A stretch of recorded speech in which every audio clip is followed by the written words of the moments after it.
Mais ouais, je me demande comment on a fait pour en arriver là. Sur les réseaux, ce que je vois, à une telle liberté d'expression, tu vois. Moi, je pense que tu peux t'exprimer, mais il y a des choses à pas faire. Tu peux pas véhiculer des idées qui peuvent impacter les autres, qui sont négatives, qui peuvent frustrer les gens.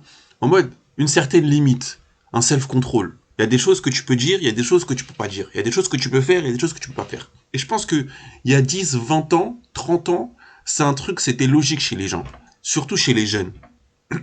On n'était pas si influençables. Je pense que nos anciens, ils n'étaient pas si influençables. C'est juste que, je pense, au niveau de leur vie professionnelle, il y en a, ils ont eu le déclic de se poser des questions, et il y en a d'autres, ils se sont fait endormir. Je pense que c'est plus ça. Quand je vois les anciens de ma zone, des mecs avec qui je parle, que je rencontre, c'est plus ça. Là, la génération, les jeunes sont complètement foirés de la tête aux pieds. Il y a peu de personnes vraiment qui arrivent à avoir cette capacité de réfléchir, cette capacité à articuler leurs pensées, à développer leurs pensées, à avoir un esprit critique et à vraiment avoir cette introspection et savoir réfléchir, avoir sa propre idée. Et en fait, le but des réseaux, c'est ça. Le but des réseaux, c'est faire des gens foirés du cul qui n'arrivent pas à réfléchir par eux-mêmes, et être dépendants euh, de cette application, de ces applications. Parce que pendant une époque, Snap, Instagram, Facebook, ça existait. Les années 2000, moi je me rappelle, j'étais encore au collège, mais c'était pas, comment dire ça, c'était pas un must-have, tu vois, un truc que t'étais obligé d'avoir pour être à jour. Non, on s'en foutait. En vrai de vrai, même pour pouvoir sociabiliser, on se retrouvait à la fin de l'école, ça tapait un foot, ça tapait un FIFA, ça tapait un Call of. La bonne époque. La bonne époque où ça faisait des petites games ensemble, sous micro, ça se retrouvait à 20 h, ça jouait toute la nuit. On était concentrés sur ça. La bonne époque où les jeunes arrivaient à sociabiliser. Il y avait peut-être pas autant de jeunes qui se sentaient mal dans leur peau. Il y avait pas autant comment dire ça?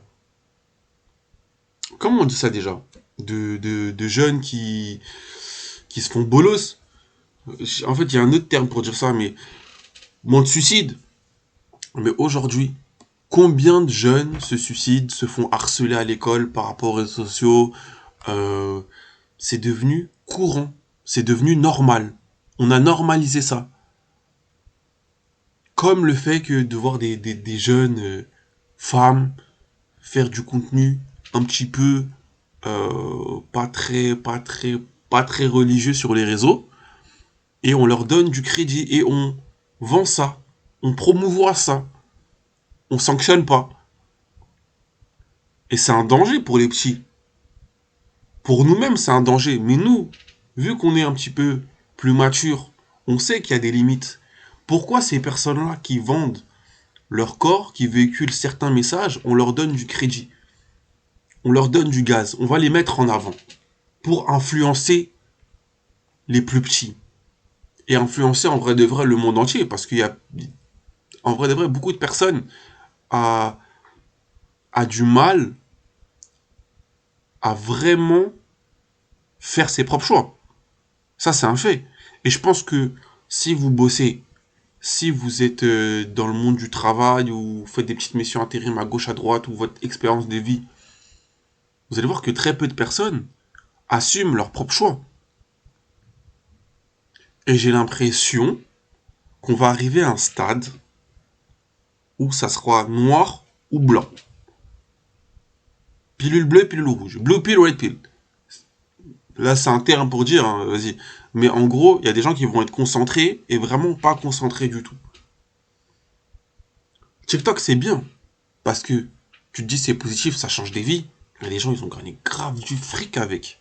Mais TikTok, de base, c'est super accessible. Je pense, ma petite cousine de 11 12 ans, elle est au courant de certaines histoires d'adultes qui ont 30 35 ans.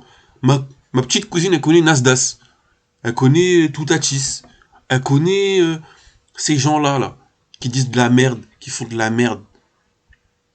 Vous imaginez une jeune femme qui avait tout pour réussir, mais qui a décidé d'aller dans la voie de la rue, la saleté, la crapulerie, comme dirait Sans Pitié, vendre ses fesses, faire du contenu de charme, de charme entre guillemets, c'est de la merde, c'est pas du charme, tu vends ton cul pour 10 balles.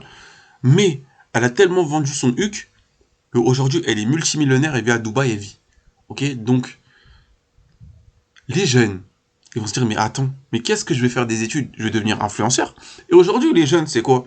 Ils veulent plus faire des études, devenir quelqu'un, avoir un rôle important, crucial dans cette société. Ils se disent je veux devenir influenceur.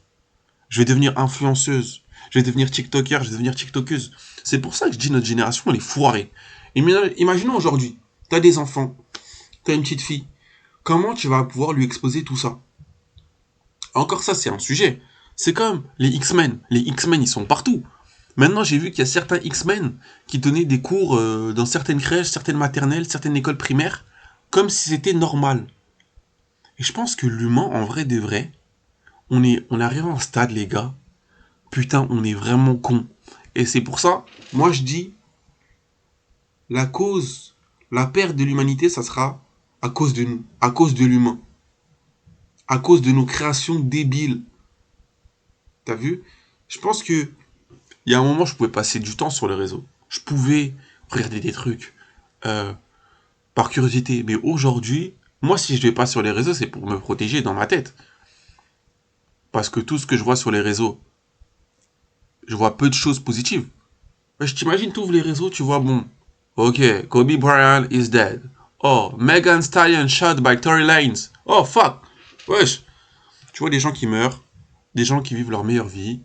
Euh, mais en vrai, des fois, tu te poses la question. Même ces gens-là, là, qui vivent une bête de vie, qui ont des yachts, qui ont des si, il y a peu de personnes qui sont clean, hein. Combien de fois je vois des personnes, oui, soi-disant, on est businessmen, businesswomen, et en fait, ils scamment des gens. Et en fait, ils exposent leur vie, leur réussite, soi-disant, leur société, leur bien matériel. Mais en fait, c'est des scammers. Ils volent les gens. Et ils vivent leur vie en volant des gens. Tu m'étonnes qu'aujourd'hui, tout le monde veut scammer tout le monde. C'est la mentalité des jeunes aujourd'hui. Ils se disent, bon, je vais voler lui, je vais faire ci, je vais tout niquer pour mon propre bien. Parce qu'en vrai, je vois que ça. Moi, je me suis fait scammer. Autant scammer les autres. Mais c'est beaucoup plus deep que ça. C'est beaucoup plus deep que ça. En fait, il faut creuser. Si tu fais ton argent sur les réseaux, quand tu passes beaucoup de temps sur les réseaux, tu vois à quel point ça peut être négatif pour toi. Parce qu'à un moment, tous les jours, je postais des trucs. T'attires tout type de personnes. T'attires des personnes vraiment qui sont dans le mood, qui comprennent le message que tu veux véhiculer. Et qui est important, toi, en tant qu'homme, de t'entourer avec des personnes qui veulent impacter le monde et qui veulent propager la lumière autour de toi. En vrai de vrai. C'est ça, notre rôle, l'un des rôles, l'une de nos missions en tant qu'homme. Qu'est-ce que tu vas traîner avec un mec qui dit ouais, j'ai un plan à 3000 vite fait, il faut juste qu'on fasse ci, ça, plan PayPal. Quel plan PayPal, frérot? Quel plan PayPal? La vie, elle est dure ici. Nous, on veut une vraie mission, il faut trouver une vraie mission, un vrai but de vie. Et c'est comme ça que les petits s'égarent, surtout les petits. Surtout les petits, comment ils s'égarent, ils regardent tout et n'importe quoi, tout est accessible. Je me demande jusqu'à où ça va aller. À quel moment on va tirer la sonnette d'alarme, on va se dire bon putain là c'est plus possible, faut vraiment faire un truc. Mais non. T'imagines des petites filles de 10-12 ans sur TikTok et c'est des personnes âgées de 50 ans, 60 ans qui disent oh très beau l'outfit, très beau l'outfit, je valide. Eh, hey, réponds à mon commentaire, je me suis abonné à toi. J'attends ton prochain TikTok avec impatience. C'est-à-dire que c'est sous nos yeux. Sous nos yeux, sur TikTok, on voit des pédophiles donner du gaz à des petites filles qui sont là, innocentes, qui pensent bien faire. Parce que elles s'inspirent des meufs plus grandes, qui font de la merde. Et il n'y a personne, aucune autorité compétente qui fait en sorte que cela cesse. Non, ça va se propager. Et c'est pour ça qu'il y a plus de fous, plus de détraqués, plus de pédophiles, euh, plus de folie. Les gars, ça va être ça va être sombre. Encore plus sombre qu'il en est aujourd'hui. Déjà qu'on a atteint un niveau vraiment hardcore, mais là, on va atteindre les sommets. Mais c'est ce que je pense des réseaux, c'est de la grosse caille.